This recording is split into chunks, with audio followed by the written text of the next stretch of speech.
journal vous est offert par le FPI, Fonds de promotion de l'industrie, votre partenaire privilégié pour la réussite de vos projets.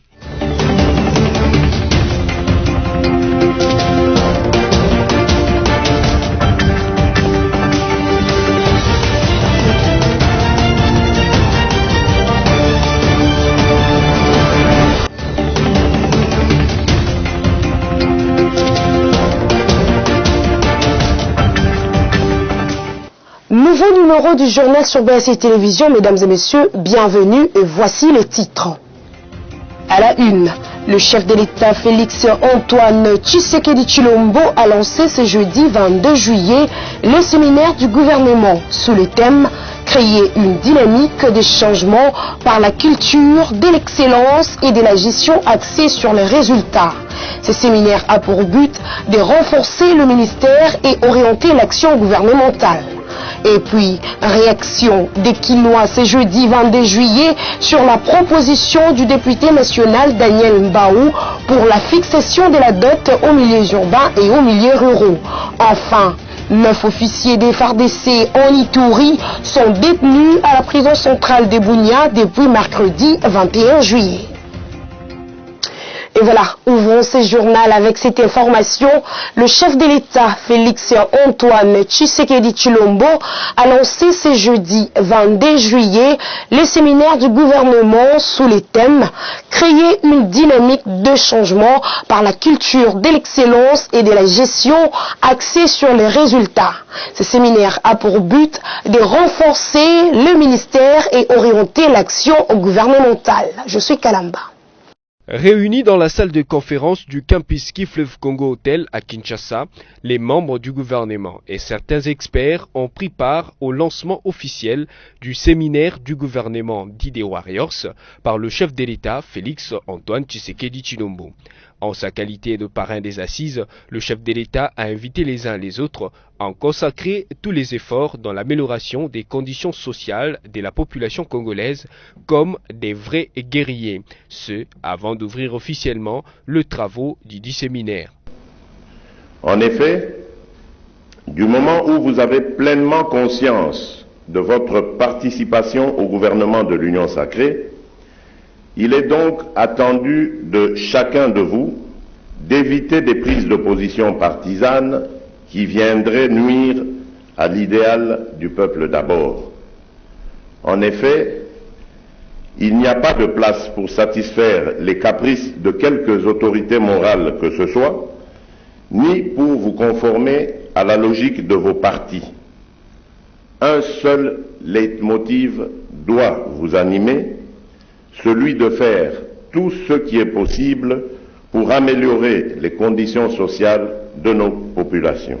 C'est ainsi qu'a priori, je suis confiant de la réussite de ce séminaire qui devra se traduire par la nécessité pour tous les membres du gouvernement d'imprimer leurs actions sous le leadership du Premier ministre, chef du gouvernement, dans une logique axée sur le résultat.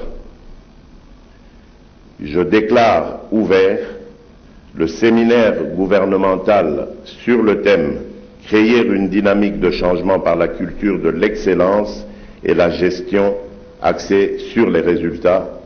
Je vous remercie. Notez que ce programme des 3 jours a pour but de renforcer les ministères et orienter l'action du gouvernement Samalou Koné. Et voilà, les députés nationaux élus du district de Moamba à Kinshasa, Daniel Mbaou reste droit dans ses bottes. Sa proposition de la loi portant modification du code de la famille vise, au-delà de la dot et du fiançailles, la réglementation des régimes matrimoniaux. Suivez cet élément de Josué Kalamba. Après avoir mûri son idée, le député national Daniel Mbaou a finalement procédé mercredi dernier au dépôt de sa proposition de loi portant modification du Code de la famille au bureau de l'Assemblée nationale.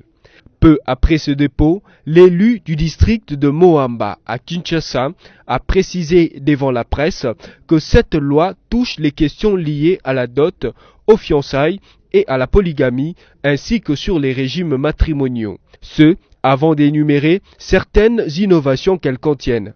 Les traits marquants de ce texte est sans doute le renforcement de la socialisation du code de la famille qui devient désormais, comme vous avez remarqué, un texte d'imprégnation sociale et de sécurisation collective. Il construit désormais l'unité dans la diversité, la standardisation dans le foisonnement des réalités traditionnelles éparses qui induisent généralement à un désordre sociétal et à une insécurité juridique, j'ai même dit à une anomie régulatrice qui plonge les jeunes que nous sommes, qui plonge toute une génération dans le désarroi, dans le déboire et dans l'incertitude. Contrairement à ce que d'aucuns affirment, parce que le mal des Congolais, c'est de critiquer un texte sans l'avoir lu, ne serait-ce qu'en diagonale. Contrairement à ce que d'aucuns affirment, les juristes des réseaux sociaux, je ne veux pas utiliser de concepts acerbes, la réforme ici tient compte des réalités traditionnelles. Elle ne vient pas ici sabrer la coutume. Non. Cette réforme n'est pas iconoclaste. Ça veut dire une réforme qui va dans les antipodes de nos réalités coutumières et traditionnelles. Pas du tout. Mais par contre, elle permet une forme d'unité, d'harmonisation et de standardisation dans la vue des questions sociétales. Rappelons que la proposition du député national Daniel Mbao vise la fixation de la dot à $500 américains dans les milieux urbains. La proposition de la loi sur la dot aux milieux urbains et aux milieux ruraux en République démocratique du Congo défraye la chronique à Kinshasa. Face à ces sujets, les Kinois ont réagi ce jeudi au micro de Sophia Zaorati et Abel Kassongo. Suivez. La proposition de la loi sur la révision du code de la famille, dit loi sur la dot, portée par les députés nationaux Daniel Mbao, suscite plusieurs réactions dans l'opinion. Les premiers Kinois rencontrés ce jeudi par la rédaction de BSC Télévision se disent favorables à cette initiative de l'élu de Moamba. L'idée est la bienvenue parce que la plupart des jeunes n'arrivent pas à se marier à cause de factures chères. Et par rapport à cela, nous encourageons, surtout nous, les jeunes, hommes et femmes, de soutenir cette idée parce que nous puissions faire une sorte de mariage légal passant par les coutumes civiles et ainsi de suite. Un parent demande à ce que ces montants soient doublés. À part montant à $500, à part ces montants de $500, en tant que parents, nous exagérons beaucoup. Surtout les frais scolaires et académiques, ça coûte beaucoup. Ils peuvent même les ramener à $1000 parce que c'est symbolique. Montant en espèces et un matériel d'accompagnement et qu'on va valoir toujours cool. Par contre, pour certaines personnes, cette proposition du député Daniel Mbao n'est pas la bienvenue. Un député ne peut jamais imposer la dot. Ce sont les choses entre deux familles. Alors, un député n'a pas le droit d'imposer la dot. Une femme de milieu rural et une autre milieu urbain, la différence c'est quoi au fait? La différence c'est quoi? Une femme c'est une femme, peu importe où elle se trouve, c'est une femme. Pourquoi quantifier la femme? On sait que cette femme-là vaut $500, cette femme-là vaut 200. En fait, c'est sur base de quoi on se focalise sur quoi? C'est par tribu, chaque tribu a sa manière à elle d'organiser le mariage. Les autres c'est par vache, les autres Ça dépend pas d'un bon député qui se lève le matin et qui se dit aujourd'hui la femme c'est 500 $. Non, c'est pas comme ça. Nous ne sommes pas les objets. Dans ce journal, le ministre de l'intégration régionale et de la francophonie Didier Mazenga, mandaté par le président de la République Félix Tshisekedi, continue son lobbying auprès des États membres de la SADC pour solliciter une adhésion massive au soutien à la candidature de la RDC au secrétariat exécutif de cette organisation régionale dont le président zimbabwéen Emerson Mnangagwa a réaffirmé sa volonté de répondre favorablement à la demande de la République démocratique du Congo. C'est un reportage de nos confrères de la RTNC. La brillante étape de Luanda passée, voici l'étape du Zimbabwe. La délégation de la République démocratique du Congo, conduite par le ministre de l'intégration régionale et francophonie Didier Mazenga Mukanzu, mandaté par le chef de l'État, continue son lobbying auprès des États membres de la SADC pour solliciter une adhésion massive au soutien à la candidature de la RDC au secrétariat exécutif de cette organisation régionale. Les tickets RDC, Faustin Luanga Mukela, un profil idéal pour la SADC. D'un ton plus que rassurant, le président zimbabwéen Emerson Mnangagwa a réaffirmé sa volonté de répondre favorablement à la demande de la RDC. Du fait que les élections prévues au mois d'août 2021, son Excellence, Monsieur le Président de la République, chef de l'État de la République démocratique du Congo, il m'a mandaté de voir son homologue pour lui demander de soutenir la candidature de la RDC. Pourquoi? Parce que la RDC a présenté un candidat crédible avec un CV avéré. Mission accomplie pour la délégation congolaise, accompagnée par l'ambassadeur de la RDC au Zimbabwe, Mawampanga Mwanananga. Les périples continuent. Les Lesotho, la Namibie, la Zambie et la Tanzanie seront les prochaines étapes. Et voilà, le ministre des Hydrocarbures Didier Boudimbu en compagnie de la délégation des Kenya Pipeline Company et des Petrocity qui séjournent à Kinshasa a effectué mercredi 2 descentes sur les installations de la société SEP Congo. On écoute à ce sujet le ministre des Hydrocarbures Didier Boudimbu. L'idée que nous puissions avoir au final une société de pipeline nationale parce que nous en avons besoin pour pouvoir étendre que ce soit la distribution du produit à travers le pays. On a eu à effectuer une mission au Kenya pour voir comment ils évoluent là-bas et nous avons vu qu'ils ont beaucoup d'expérience. C'est pour ça qu'ils sont venus ici. On aura des séances de travail qui vont continuer encore jusqu'à demain. Donc là, c'était pour qu'ils puissent voir ce que la CEP déjà fait au niveau national. Et entre-temps, ça nous permet aussi de voir les difficultés que éprouve la CEP. Et on tiendra une réunion avec l'ADG de la CEP lundi et son équipe pour essayer de voir comment faire pour les aider à essayer un peu d'améliorer leur distribution et leur stockage. En même temps, je pense qu'avec KPC et Petrocity, il y a moyen qu'on puisse vraiment faire des choses. Et c'est pour ça qu'ils sont ici. Ils ne sont pas ici par hasard. Ils sont ici parce que l'idéal est que le Congo puisse se doter d'une société nationale de pipeline. Et nous allons un peu copier sur le modèle kenyan. Et Petrocity va nous aider dans la distribution à travers, plus le côté l'Est, Mahagi. Nous avons des projets en cours qu'on va essayer de conclure rapidement pour avancer. On est en train de faire des études. Ils sont venus. C'est eux ils ont plus de savoir que nous. Il y aura des formations qui vont suivre. Et après, il y aura... De toute façon, à la fin, il y aura un communiqué. Tout le monde saura qu'on connaîtra d'abord le financement, la hauteur du financement et d'où viendra le financement. Et puis le temps que va prendre tous ces travaux, ça sera communiqué le moment venu. Parlons éducation dans ce journal. Le ministère de l'enseignement primaire, secondaire et technique que dirige le professeur Tony Mwaba annonce la tenue ce vendredi 23 juillet d'un atelier sur les états des lieux en province avec tout le ministre provinciaux de l'éducation. Cet atelier va se tenir à l'hôtel Sultani de Kinshasa pendant plus de 7 heures, soit de 9 heures à 16 heures. Toujours en éducation, le ministre de l'EPST, le professeur Tony Mwaba, a conféré mercredi 21 juillet tour à tour avec le responsable de confession religieuse partenaire du gouvernement dans le secteur de l'éducation en République démocratique du Congo. Au menu des échanges, la révisitation de la convention scolaire de février 1977 qui lie les églises du Congo à l'État. Merci, Mayangila.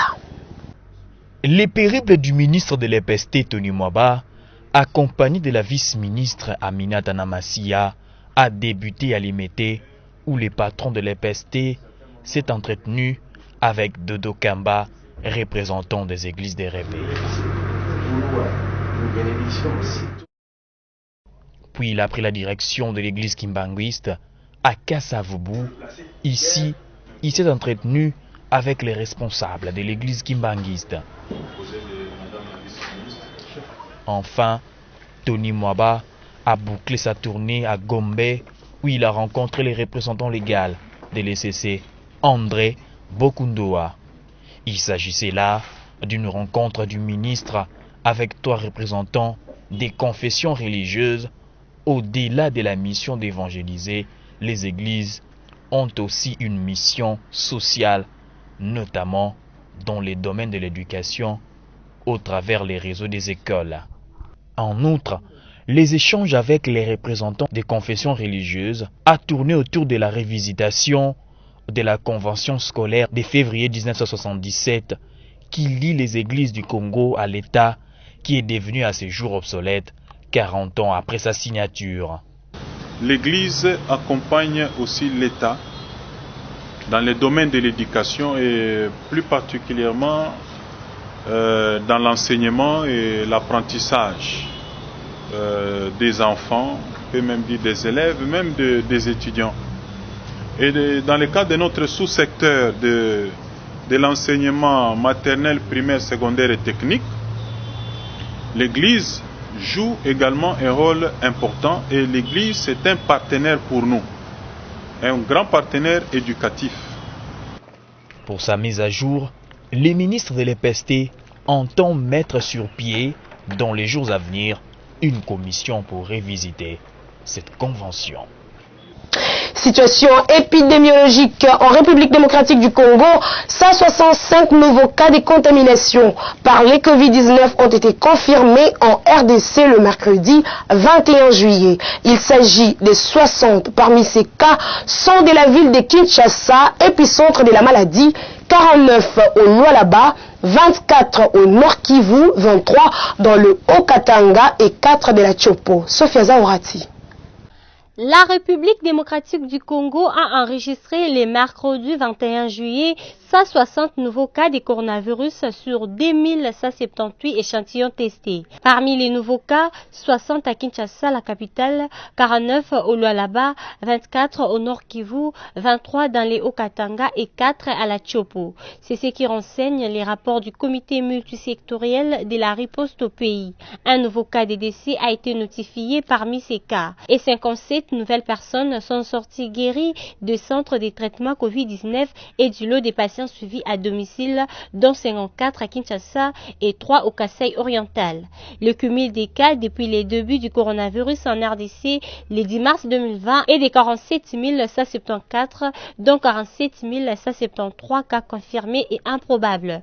Au total, il y a eu 1021 décès et 29 389 personnes guéries. Autre chose, dans ce journal, Matata Mponyo ne peut pas être poursuivi pour l'affaire Boukangalonzo, à en croire le constitutionnaliste Jacques Njoli. Il a fait savoir lors d'une interview accordée à nos confrères de Top Congo et Femmes. Pour lui, Matata Mponyo était invité à la justice pour répondre aux questions liées à l'affaire Zaérianisation. Le droit ne permet pas qu'il soit poursuivi dans une autre affaire. On l'écoute. À ce stade, l'opinion doit savoir qu'il ne s'agit pas ici de consacrer l'impunité, mais tout simplement de se conformer à l'impératif du droit mieux à l'état de droit, qui est, n'est-ce pas, le leitmotiv de l'action du président de la République, monsieur Félix Antoine Tshisekedi. Monsieur Matata Ponyo a été invité par la justice pour répondre aux questions liées à la zarianisation. Et la justice a estimé qu'elle pouvait, n'est-ce pas, ordonner la main levée et classer ce dossier. Alors, si monsieur Matata Ponyo doit être poursuivi pour une autre affaire, eh ben, le droit ne permet pas cela, parce que la levée de l'immunité est limitée à l'objet et aux stipulations de la demande telles que articulées par le procureur. Et c'est pour ces faits, et ces faits seulement, que M. Matata Ponyo peut être entendu. Toute volonté d'aller au-delà risque d'apparaître comme un raccordement frauduleux ou tout simplement certaines formes d'acharnement. Donc, la levée des immunités ne concerne que le fait et l'incrimination pour lesquels cette levée a été sollicitée précisément. En tout état de cause, rien n'empêche le procureur à une autre session, lorsqu'il aura d'autres éléments, à faire une demande nouvelle, supplétive ou additive, qui sera donc examinée suivant la même procédure prévue par la Constitution et surtout les règlements intérieurs du Sénat. Toujours dans l'actualité, 9 officiers des FARDC en Ituri sont détenus à la prison centrale d'Ebounia depuis mercredi 21 juillet. C'est le résultat préliminaire de la mission d'enquête menée par l'inspecteur général des FARDC en Ituri, le général Amissi Kumba, sur instruction du chef de l'État. Suivez. Le séjour de l'inspecteur général des forces armées de la République démocratique du Congo, le général d'armée Amissi Kumba Gabriel à Bunia, chef-lieu de la province de l'Ituri et siège de l'état-major de la 32e région militaire, n'est pas du tout repos. Mercredi 21 juin 2021, la délégation de l'inspectorat général des forces armées de la République démocratique du Congo, sous sa conduite, a procédé à l'audit de la commission d'achat en cette période de l'état de siège à la 32e région militaire, composée des membres de l'état-major, base logistique régionale, secteur opérationnel Ituri, Direction régionale des services d'éducation civique et action sociale, en sigle SECAS. Après contrôle et vérification de l'authenticité des documents référentiels, des fonds et certaines pièces justificatives, il s'est avéré des anomalies, preuve des malversations et des détournements avérés. Notez que ces détournements de fonds publics destinés à l'armée pour l'accomplissement de sa mission régalienne ternissent l'image des forces de défense et de sécurité. Et pour mettre fin à toutes ces pratiques d'antivaleurs qui ternissent l'image de notre armée et dénotent le marque du patriotisme dans les chefs de certains chefs militaires, les auteurs de ce détournement à la 32e région militaire, sous ordre de l'inspecteur général des forces armées de la République démocratique du Congo, le général d'armée Amissi Kumba Gabriel, sont mis à la disposition de la justice à l'auditoire militaire et mis en prison pour répondre de leurs actes. Il s'agit de colonel Landou Walter, commandant adjoint en charge de l'administration et logistique à la 32e région militaire, colonel Diama Josué, directeur régional des services d'éducation civique et action sociale, SECAS. Lieutenant-colonel Mukanda Salebombo, directeur administratif à la 32e région militaire. Lieutenant-colonel Kimfuta, T4 du secteur opérationnel Ituri, 32e région militaire. Major Sadik Delphin, commandant de la base logistique centrale de la 32e région militaire. Commissaire supérieur principal, Kamboloa Mumbwe Laurent, assistant du vice-gouverneur Ituri. Lieutenant-colonel Love Zeoula, TD secteur Ituri. Capitaine Patrick Kimenesa, secrétaire à la 32e base logistique régionale. Le contrôle continue. Et voilà, place à présent à la revue de presse rendue par Josué Kalamba.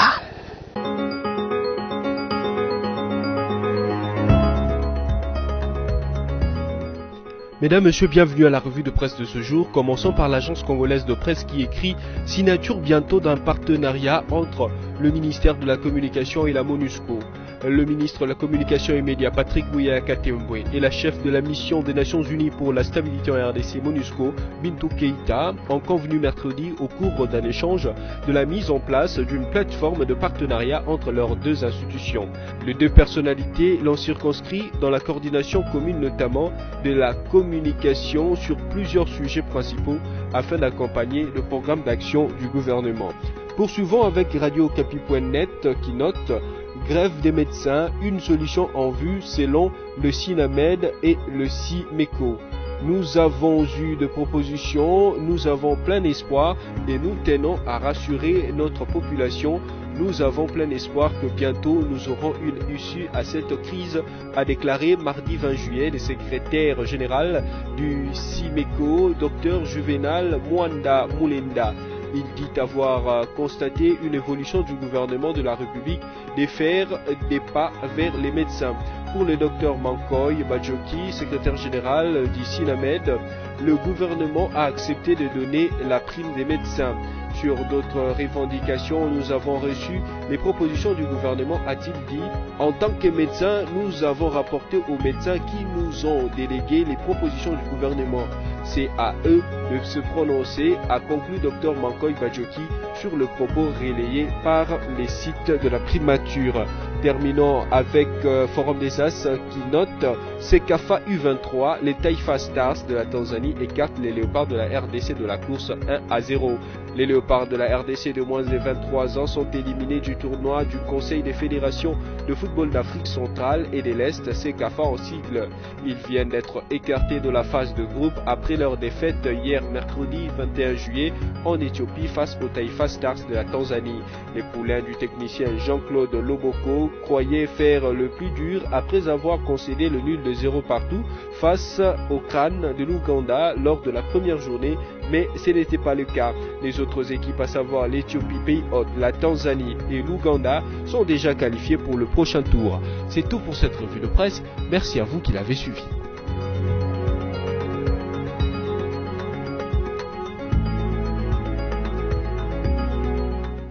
C'était là la revue de presse rendue par Josué Kalemba. Si vous nous avez pris en cours de diffusion, voici les rappels de principaux titres.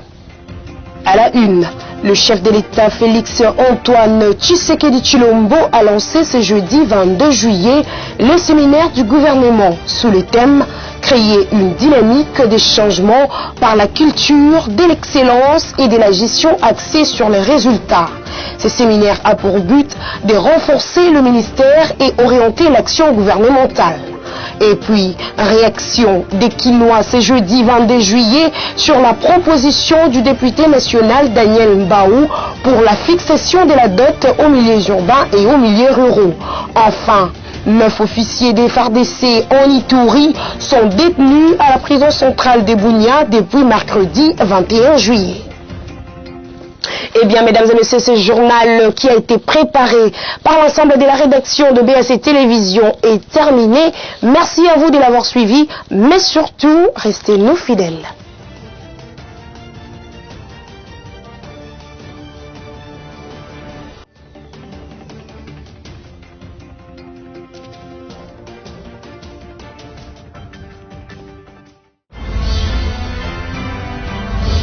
Ce journal vous a été offert par le FPI, Fonds des promotions de l'industrie, votre partenaire privilégié pour la réussite de vos projets.